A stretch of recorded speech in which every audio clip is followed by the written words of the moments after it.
L'Union européenne a décidé jeudi d'ajouter les gardiens de la révolution en Iran à la liste des organisations terroristes de l'Union, constituées notamment déjà d'Al-Qaïda, du Hamas ou encore de Daesh.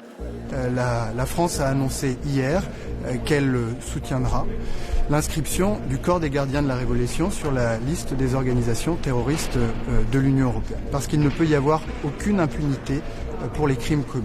En effet, les gardiens de la Révolution sont le bras armé idéologique de la République islamique d'Iran et sont accusés par les organisations de droits humains d'avoir orchestré la répression meurtrière du vaste mouvement contestataire qui secoue le pays maintenant depuis plusieurs semaines, faisant ainsi des milliers de morts. Créés peu après le renversement du Shah en 1979 par les révolutionnaires islamistes qui n'avaient pas confiance en l'armée régulière héritée de la monarchie, les gardiens de la Révolution sont une force de plus de 200 000 hommes. C'est en fait la véritable armée dotée d'une composante aérienne, terrestre, navale et qui a son mot à dire dans le dossier du nucléaire et dispose aussi de relais puissants dans l'économie. Les gardiens de la Révolution sont un corps composite, mêlant hauts gradés et anciens combattants de la guerre Iran-Irak devenus conseillers auprès du guide suprême, rejoints aussi par une pléthore d'hommes d'affaires moins idéologues et moins religieux. Mais à partir de la fin des années 2010, marquée par la première grande vague de manifestations contre la vie chère en 2019, puis quelques mois plus tard par l'assassinat sur ordre de Donald Trump de Qassem Soleimani, le tout-puissant général des gardiens, l'entourage du guide a entamé une épuration des gardiens de la Révolution en vue du renforcement de leur idéologie.